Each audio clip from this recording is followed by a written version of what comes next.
você se propõe a explicar sobre tudo que a humanidade vive, doença, tragédia, falta ou ganho de dinheiro. Tudo que de alguma forma estiver ligado à forma como as pessoas se relacionam. Então a gente parte da teoria da permissão, trazendo inteligência relacional através das ferramentas e dos protocolos. Então a gente se propõe a explicar e resolver tudo que estiver ligado à forma como as pessoas se relacionam. Vício, tá ligado a isso? Tá. Vício, dívida, doença, bloqueio financeiro, tá ligado a isso. Qual que é a explicação por trás do vício? Vamos falar de dívida e depois a gente pega isso e aponta para o vício para você ver que é igualzinho? Ou a gente pode falar de doença e apontar para o vício e você vai ver que é igualzinho. A gente precisa partir de um pressuposto de que os nossos problemas têm utilidades nas nossas relações. Obviamente, nunca vai ser só isso. Se você fizer um recorte e analisar um vício a partir do funcionamento do cérebro, dos neuroreceptores, dos neurotransmissores, da dopamina e uma série de coisas, você vai entender e explicar uma série de coisas. Então, nós podemos olhar para um lugar multifatorial ou podemos olhar também para a nossa faceta. Eu não vou dizer que é sempre só isso, mas posso afirmar que sempre tem isso. Isso o quê? Dependência emocional e relação mal ajustada. Por quê?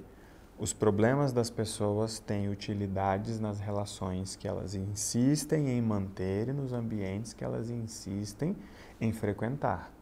Assim como o vício, eu posso olhar para a dívida e posso olhar para a doença e dizer, as pessoas estão usando isso para prender as outras ou para se afastar das outras. E prender pode ser responsabilizar, prender pode ser punir por conta da bagunça nas relações. Quando você pega uma pessoa viciada em álcool, quando ela está bêbada e alguém chega para encher o saco dela, o que ela diz? Deixa em paz. O que mais que ela diz? Dinheiro é meu.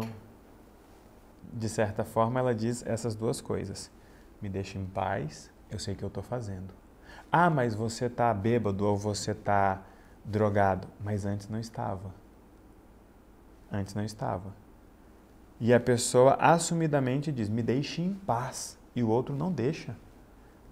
Claramente ele diz, eu sei o que eu estou fazendo e o outro não aceita. Ah, você não sabe. Ele não disse que o que ele está fazendo não esteja fazendo mal. Ele disse que ele sabe. Então, de fato, ele sabe.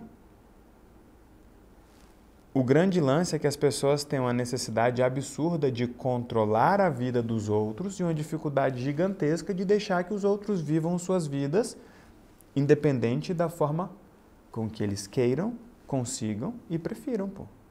Aí vem a dependência emocional.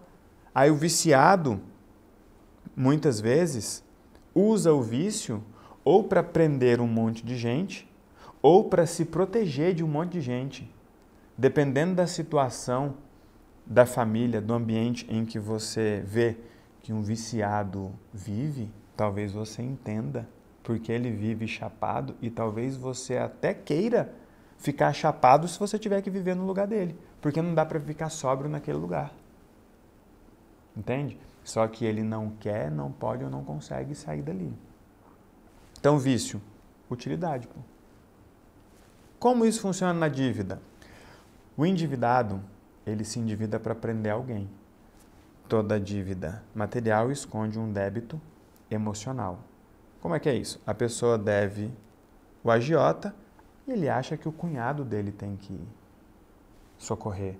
Ou que a irmã dele, ou que o irmão, o marido da tia, o primo, o irmão da igreja, alguém tem que socorrer.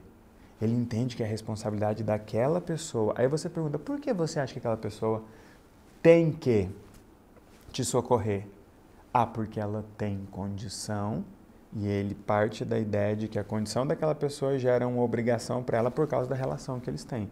Então, está usando a dívida para prender o outro. Perfeito? Uhum. Segundo caso é quando a pessoa usa a dívida para se proteger. Tem gente que se viu ou se colocou em um lugar onde essa pessoa é o eixo da família, é o pilar central.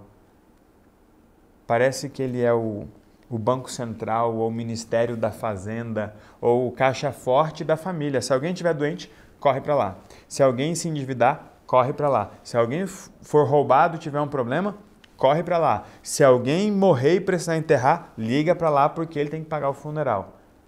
Chega uma hora que essa pessoa, por falta de permissão, por conta daqueles 4 padrões da dependência emocional, não consegue dizer o não correto, ela não consegue dizer eu não vou fazer. Ela não consegue dizer eu não quero fazer. Ela se endivida para dizer, gente, eu até faria, mas agora eu não posso. Então ela vai se endividar em uma porção que proteja ela dos problemas dos outros, mas não gere para ela um problema grande o suficiente que ela não consiga carregar. Então é muito comum, inclusive, esse segundo caso, que eu não digo que é bom, mas é o menos ruim, tá? O certo mesmo é você identificar e tratar a dependência emocional.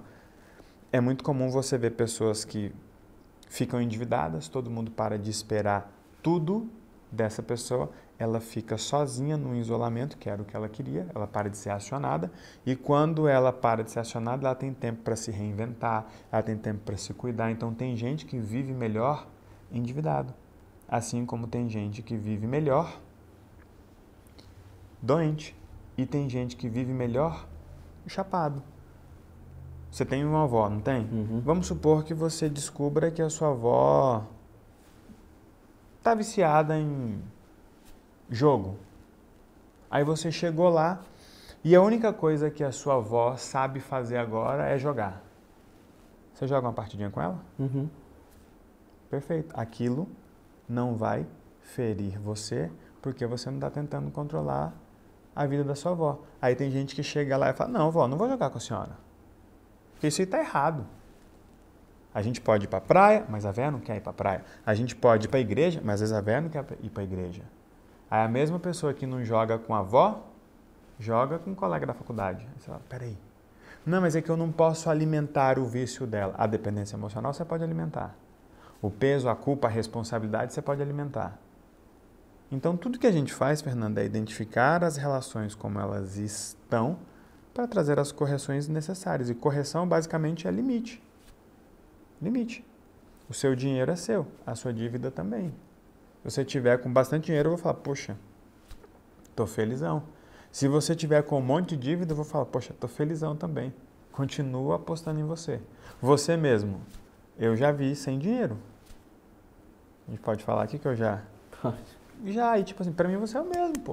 Quando eu te vi com dinheiro, sem dinheiro, com muito dinheiro. Agora, um dia você bateu na minha porta pedindo help, outro dia você bateu na minha porta querendo comprar meu carro de 500 mil.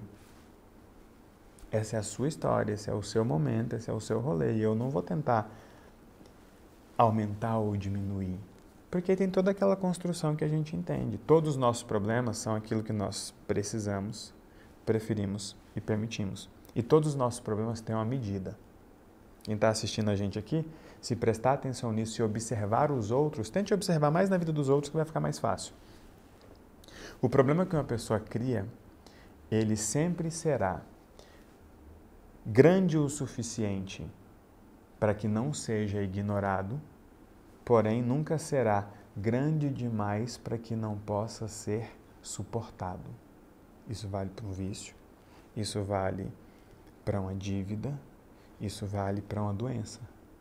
Eu sei que para as pessoas que estão chegando aqui agora é difícil acreditar que doença vem também de uma motivação e uma escolha inconsciente por causa das nossas relações. Mas se você observar, todo problema que uma pessoa passa, se você desloca ele no tempo, aquele problema para de fazer sentido. E se você mexer na proporção desse problema, ele também para de fazer sentido. Uma pessoa que deve, ou que perde, 30 mil reais em fevereiro de 2020. Essa pessoa precisava perder aquele dinheiro naquele mês. Precisa, permite, prefere. Se você desloca no tempo e diz, não, então você vai perder esse dinheiro em julho. Aí você fala, não, julho eu estou fazendo outra coisa. Não, você vai perder um ano antes. Não, um ano antes eu não quero. Um ano antes eu não preciso. Um ano antes eu não permito. Porque naquele momento, então nós temos a matriz, momento e intensidade.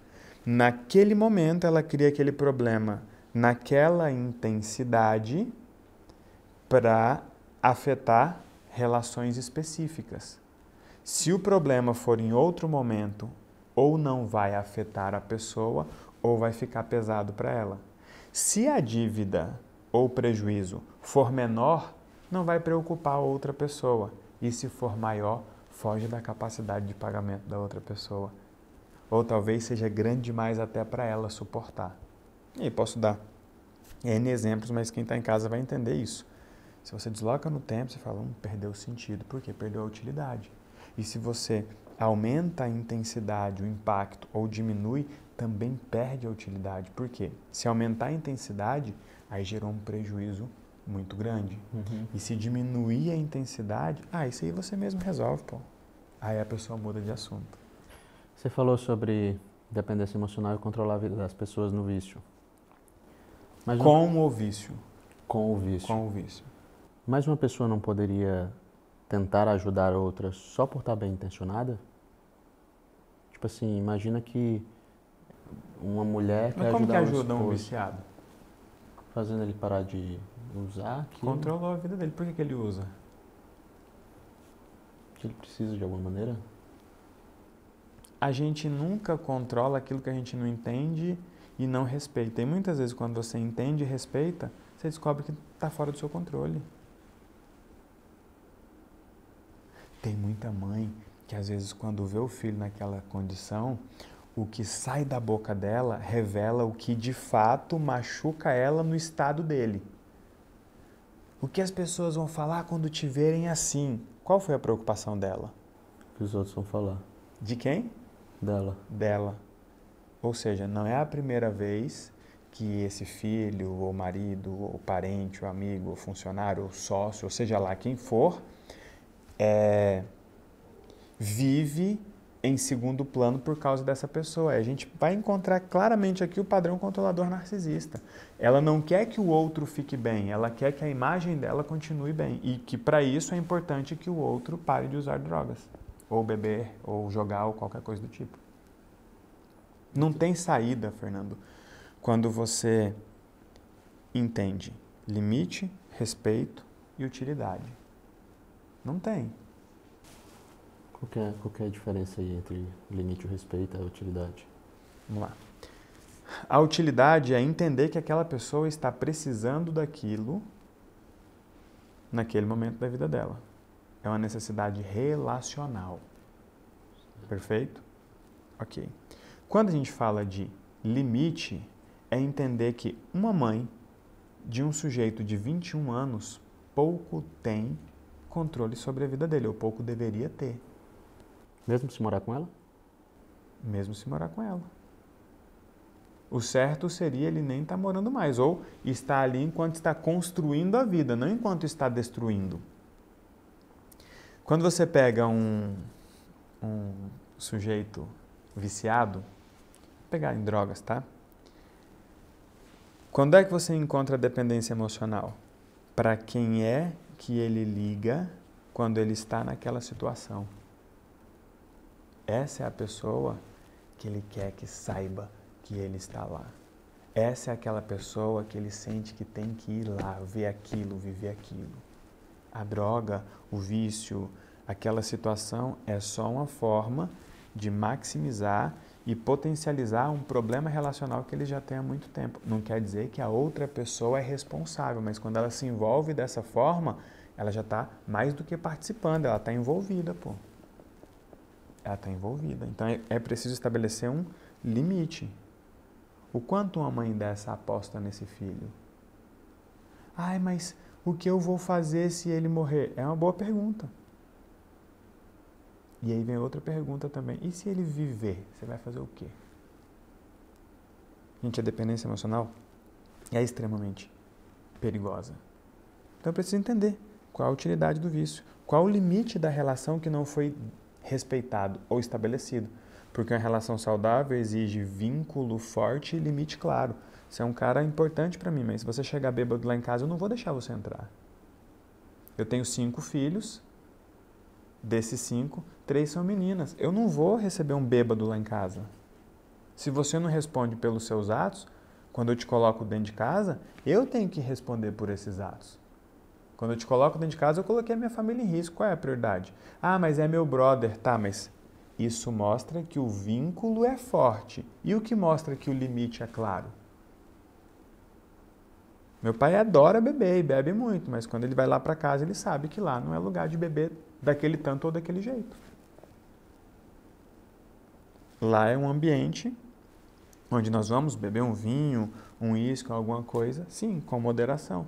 Não quer dizer que eu não possa encher a cara com meu pai em outro lugar ou levar o meu pai para encher a cara em outro lugar, mas lá em casa nem ele nem ninguém vai encher a cara. Não importa o quanto eu ame essa pessoa, o quanto essa pessoa me ame. Então, se a condição dele for a bebida, a condição vai ser respeitada. Ah, eu só vou se eu puder beber. Essa condição foi você que colocou e se você não vier, caso possa beber desse jeito ou desse tanto aqui, ok, vai ser respeitado. Você disse que nesse caso você não vem, ok. Só que as pessoas não têm o respeito dos limites. Ah, ele é um viciado. Sim, deixa ele, pô. Como assim deixa ele? Deixe ele. Será que ele precisa de você para viver? É uma pergunta que a gente precisa se fazer. Então, o que tem por trás desse vício? Vamos olhar a relação. Como essas pessoas se relacionam? Qual é o limite de responsabilidade, de impacto? Uma pessoa deixa de dormir porque a outra está na boca do fumo. Ah, é porque eu estou preocupado com ele. Tá. Acredite, ele é bom, ele é grande, ele é forte, ele vai dar um jeito. E nesse momento ele precisa disso. E se você deixar ele usar, o que vai acontecer? Ele vai ter que assumir responsabilidade pela vida dele. Ele vai ver você olhando ele e não o vício dele. Mesma coisa o endividado. Vai ver você olhando ele e não a dívida dele. Algum dia eu te medi pela quantidade de dinheiro que você tinha no bolso? Não. E se você ficar doente, eu vou conversar do mesmo jeito. Quem está doente é você. Eu vou me relacionar com você, não com a sua doença, não com a sua dívida e não com o seu vício. Eu não vou me relacionar com os seus problemas, porque eles são seus. Ah, mas nós somos brothers. Sim, nosso vínculo é forte, mas o limite também é claro. Se fosse com uma pessoa sua, como que você agiria? Se você descobrisse, talvez, sei lá, que uma filha sua estivesse viciada. Isso não acontece da noite pro dia, Fernando. Não existe essa história de eu tava aqui, de repente alguém me ligou e a minha filha tá usando heroína. Ok? Quantas outras coisas sua filha precisou fazer para chamar a sua atenção e não funcionou? Tem um conjunto de coisas. Não é da noite pro dia, pô. E dependendo da idade já não vai ser mais problema meu. É claro que eu vou dar um conselho, mas talvez nem soe bem isso, talvez as pessoas não acompanhem, mas quando os meus filhos forem grandes, eles não vão tirar meu sono. E nem eu o sono deles. São vidas diferentes, pô. Meus filhos estão fazendo um curso de como prover, como respeitar, como se entregar, como se arriscar, como se afastar. Eu matriculei eles nesse curso, lá em casa. Todo dia tem aula. E vai chegar uma hora que eles vão se experimentar na vida. Eu não sei o quanto eles vão aplicar, não o que eu ensino, mas o que eu vivo. Você acha que eles não ouvem a gente falando dos nossos amigos, dos nossos parentes? Eles ouvem. Eles já até falam, nossa, fulano podia tanto fazer tal coisa, mas prefere a cachaça, né? Pô, se a moeda do cara é cachaça, é abraço do bar, tá, ele quer abraço do bar, pô. E se ele for feliz com isso? Geralmente é, Fernando. Geralmente é. O problema são as pessoas que somem por causa da dívida, somem por causa do vício e somem por causa da doença dos outros. Tem uma série, eu não sei se é uma série ou é um filme, chamada Dom. É a história de um garoto muito louco, loucaço, É um cara, acho que da Barra da Tijuca, do Rio, meio playboyzinho, que se apaixonou pelo morro e virou bandido, virou traficante, aquela coisa toda.